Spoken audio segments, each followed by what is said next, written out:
Alright, I wanted to look at converging lenses next because it's very similar to the concave mirror, believe it or not. So this is F, and what we're going to do is try and find the image using the same 2 or 3 rules. So we get this object and we go parallel through the focal point. Simple, eh? Now we go through the focal point and parallel. Wasn't that easy? We don't just have one focal point this time, we have 2, but it doesn't mess us up. So we've now got our image over here, and it's exactly the same sort of situation we had with the concave mirror when the object was further out. So object,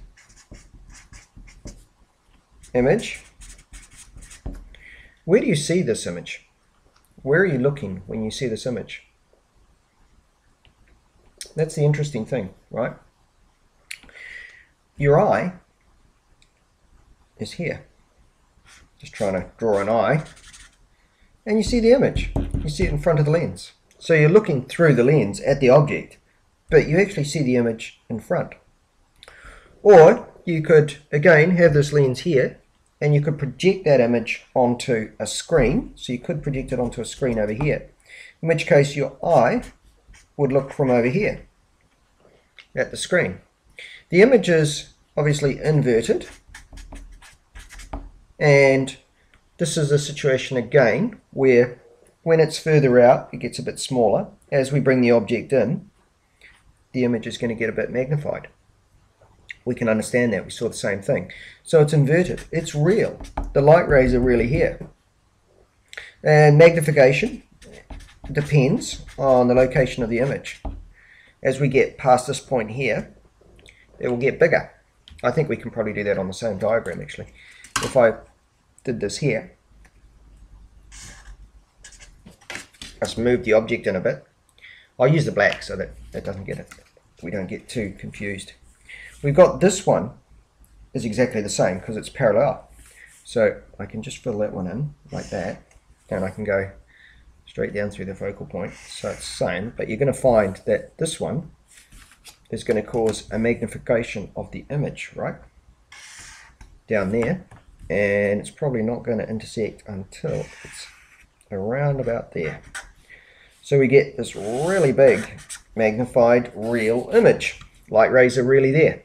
So magnification depends on the location of the object. The formula we use is the same one, Descartes. And we still use the focal length as being positive, because remember, converging lenses and concave mirrors, focal length is positive in the formula. When we do this calculation, this is DO, this is DI. So everything else is the same. These will come out positive, both of these, the DI, because it's real.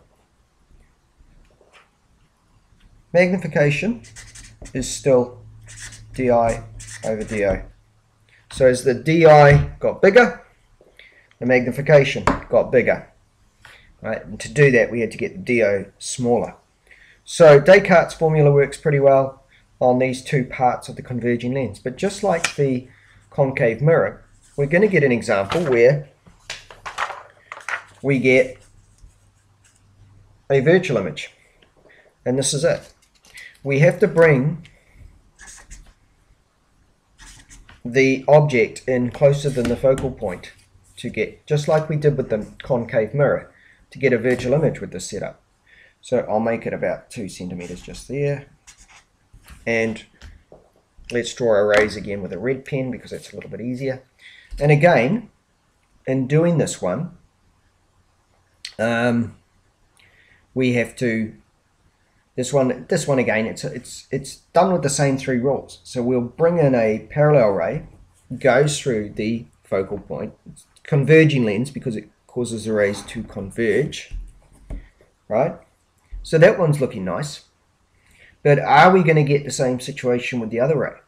Now, we said if it goes through the focal point, it appears to go parallel. So how's this going to work? Well, you could, I suppose, go straight through that one, but a ray will, just like with the mirror, have come from this focal point, and then it will have gone parallel. These are the tricky bits, remembering that, how to do these. So where's the image? These are not intersecting on this side, but they can intersect on the other side, but they're not really there, so we call them virtual. And again, the person's eye will be over here looking through this lens, and they will think the rays have come from the other side of the mirror, lens, which they have, of course, but we'll draw them as virtual, and we'll see what they do. And we can see they intersect. And where they intersect is what the person sees. So the person sees an enlarged image. Object, image. It's virtual. It's magnified.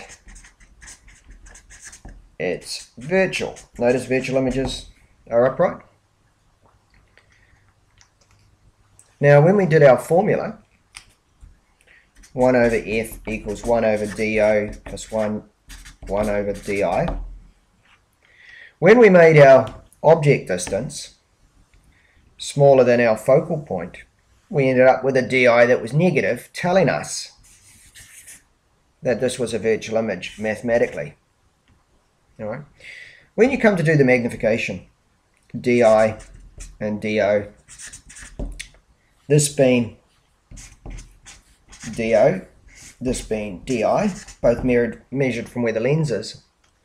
Don't worry about the fact that if you insert the di, it's negative. The magnification is a positive thing. You don't have a negative magnification.